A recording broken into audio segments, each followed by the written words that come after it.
Ay, nako, Jim. pangarap ka. Hoy! Pangarap nga Pangarap niya. niya, pangarap naman.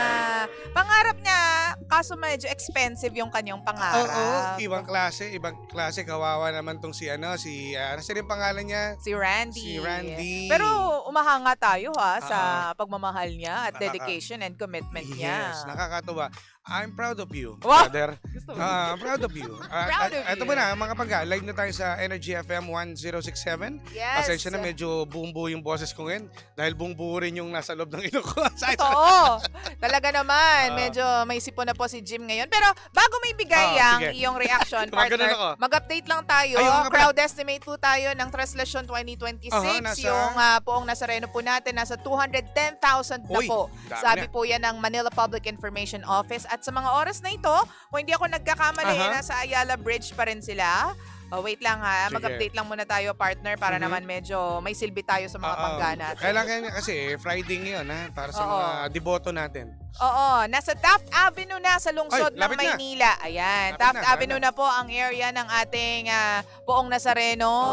Kaya, ayan, sa mga nagbabantay po. Kasi baka pumunta sila dyan eh. Yes, Oo, oo. nasa Oo. Taft Avenue na. At konting-konti lang, konting kembot lang, malapit na partner. Lapit na ba yun? Papuntang Quiapo Church yan. Malapit-lapit na. Oh, yes. Ang aga, if fairness. Kung makakabalik ka agad or makakatungtong agad sa Quiapo area, ang aga.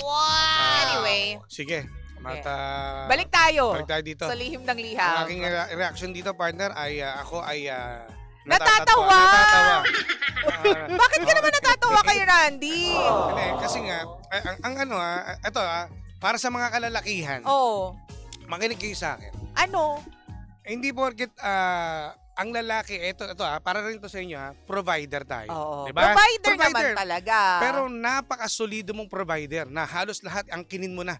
Ultimong utang ng nanay ng magiging mapapangasawa mo, Oo. babayaran mo. Bait eh. Sobrang walang masama sa magiging mabait eh. Pero dapat, no, di ba, hindi pa naman kayo kasal? So, Fiancé pala. ayun, fiancé pa lang, nagpaplano ka, ngayon nararamdaman mo yung hirap, no? At napakaganda ng trabaho niya. Oo. Isa siyang engineer, sa no? abroad. At malaki ang sahod. Kaso, di ba, parang ma-realize mo na yung pera na inipon mo na para sa future ninyong mag-asawa, doon nakalaan, nauubos dahil doon sa babae mo, doon Uy! sa babae na walang pakialam basta swipe ng swipe, di ba? Kasi nga nasa-stress Oo. daw sa life. Hindi, ang sarap niya maging tropa kung diba? stress siya sa life niya, di puro yung mga kaibigan niya, di shopping, gano'n, puro Shopping, kain sa Oo. labas. Di ba dapat sa hirap ng buhay, no, Lindsay, Mare, sa hirap ng buhay, ang tatasan ng bilihin, dapat True. di ba, lalaki, nung araw lalaki talaga ang provider, lahat silang gagastos, True. maging sa handa, sa kasal, Oo. preparasyon.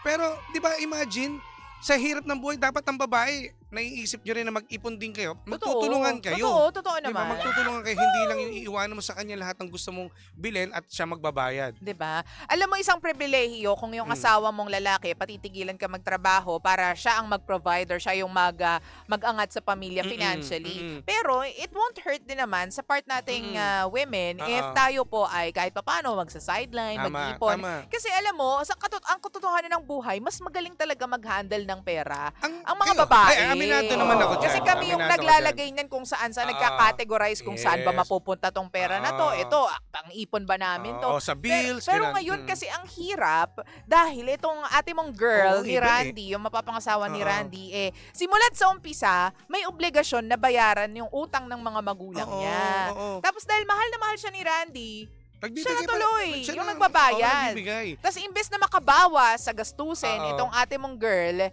Nadagdagan. dumadagdag pa dahil nga sa stress shopping. Oo, yun ang hirap doon. So, ngayon, hindi mo masisisi Oo. etong si ilagay mo rin yung pangalan, nakalimutan ko. Randy. Si Randy, Oo. no, na magdalawang isip na itutuloy ba niya o ano ba dapat niyang gawin. Kasi normal sa lalaki yan, mapapaisip ka. Kasi paano pag kasal na kayo, baka buong bahay na at mga utang ng nanay mo, ng babae, bayaran niya. In fairness, ang dami niyang obligasyon Ang daming na si obligasyon. Randy. At hindi iniisip ng babae, yung girlfriend niya, na yung fiancé niya teka lang, meron din binabayaran at baka may tinutulungan din True. yung lalaki sa Oo. pamilya niya, dapat respetuhin mo rin. Dapat, alam mo, sobrang thankful mo na, ante. Oo, ang na- sampalin nito. Ay, teka, sorry. ba? Sorry. Ano mo yun? Dapat medyo, alam mo yun, thankful ka na and grateful ka na kasi Oo. hindi lahat ng lalaki gagawin yan, Totoo. ha? Na Totoo. sasaluhin at babayaran yung Napakabait. utang mo at ng pamilya mo, Oo, ng napakabait. nanay. Kasi naiintindihan ni Randy yung sitwasyon na ayaw niyang mahirapan or ma-stress yung kanyang mapapangasawa, yung babaeng mahal na mahal Oo, niya. Kaya siya tumutulong. Tama. Pero sana, ikaw naman ate, gumawa ka ng paraan para malesen naman. Oo, tumulong ka rin. Yung may trabaho siya, may gastos. trabaho siya, di ba? Yun nga. Ano ba ginagawa niyan? Ang ganda ng trabaho niya. Bangko daw. O bangko, tapos anak ng... Ang dami kasing mga promotion sa Oo, bangko, yung mga oo. credit Ay, card. well, okay lang naman yun. Tumataas ng credit limit Hello po natin. sa mga ano natin, mga kasamahan natin Oo, dyan sa bangko. Good tsaka- morning. Tsaka yung may mga credit card po na gamitin niyo po sa tama. Sa Kasi tama. napaka-importante po niyan. Totoo. Pag sa mga online loans, totoo naman po, karamihan dyan tumatakbo. Wala naman makukulong. Wala. Pero, Hoy! Hindi tayo sure dyan! pero inuulit ko, 'di ba? Kapag ginawa mo 'yan, dapat obligasyon mong bayaran 'yan. Kasi it will speak more of your character. Exactly the point. Diba? You got my point. Thanks, diba? You got 2 Hindi nga. points. Oh, yeah. 2 points talaga. Okay. Pero ito na nga, Jimbo, ang tanong niya sa atin, paano daw ba makakatakas sa ganito? Kasi sobrang stress na siya. To the point na hindi niya na nga daw naiisip pag-usapan yung kasal. Which is dapat gawin na nila dahil malapit na silang ikasal, sabi. Pero dahil sa stress, parang nawawalan na siya ng gana na i-discuss yung marriage and the bills that come with it. Oh, siguro ang para sa akin dito is kausapin niya, mag-usap kayo na kailangan ba muna na i-push na ba natin yung kasal? Oo. O teka lang, meron tayong utang na dapat natin bayaran. Baka mamaya pag kasal na kayo at nagkaroon kayo ng baby, ng anak, mas lalo kayong mahirapan dahil nga't marami pa kayong utang na binabayaran. Alam mo, ang sakit sa ulo niya. Yung Masakit marami sa kang ulo, binabayaran. oo. Diba? Kaya ako tinakbuhan ko na eh. Hindi ka dapat tumakbo. Paano mo tatakbuhan yan? Joke lang. Bayaran nyo. Joke Ako lang. kahit pa paano, di ba? Ang ano ko naman, ang debt ko naman ay, well, credit card, ganyan. Napakalaking tulong yan. Di ba? Eh, hindi kasi for emergency purposes, you Yes. have to, settle talaga. Para in the future, mapahiram ka ulit at magamit mo ulit. Walang problema dyan, pero kailangan mong bayaran. Yun Tama. nga lang, alam mo, ang masasabi ko lang dito kay Randy, Oo, partner, pag-isipan mo lahat Yes. ng desisyon mo sa life. Tama. Kaya pala ganun yung intro niya sa atin, yung intro niya dun sa letter niya. Yung naguguluhan daw siya. Hindi naman natin siya masisisi. Which is normal yun kasi kahit ako sa sitwasyon niya, baka hindi ko na talaga ituloy. Alam mo, partner, grabe talaga hindi mo itutuloy. Hindi kasi Sa ngayon. nakikita, kumbaga sa sitwasyon na gano'n, hindi ko na, kumbaga magdadalong isip ako na, teka lang, eto pa, mapapangasawa ko, baka pag naging kami, swipe ng swipe yan. Oo. Okay lang sana sa gamit sa bahay, Oo. para sa anak. Baka swipe ng swipe, bili ng iPhone. Kung anong latest ngayon, baka yun ang bilhin. Parang gym lang ba yan? Baka, tapos dumating yung puro mga parcel, ako rin magbabayad. Diba? Kapal lang mo ka, ha? Sarap. Sinasabi Alam mo, sa'yo. kaya nga sabi ko, talagang hands up, talagang 2 thumbs up ako sa pagmamahal ng lalaki ito dun sa magmahal. babae. Huwag yung sayangin, sayang. Diba? In Kawawa fairness naman yun. sana naman maayos yan. At Randy, huminga ka ng malalim. Oo. Hindi lahat ng emergency ng mga tao, kailangan maging emergency mo din. Tama. Wag sa sobrang bait ng tao, sa sobrang bait mo, Randy, wag mo angkinin lahat. Oo. Ay, mas lalo mo binibaby yung jowa mo na mapapangasawa mo na hindi siya magtrabaho at magbigay sa'yo. Hindi siya matututo, Tumulong. partner. Hindi matututo. Hindi matututo Diba, talaga. imbes na mabawasan nga yung utang dahil nagbibigay si Randy buwan-buwan, Nadadagdagan. mas nadadagdagan pa. Ano mas pag nagkatuluyan kayo, madadagdagan baka ikaw na susunod ma hospital. Mas Baka mabankrupt Oo, ka. baka wala na. Delikado yan. Mag-usap kayo at mag-isip, no, kung ano ba, tama ba itong unahin natin yung kasal o tama bang unahin muna natin magbayad ng utang. Ito pa ang sabi pa ng babae, baka daw pwedeng bonggahan ng konti yung kasal. Ang kapal din, Kaya ano? nga, di ba?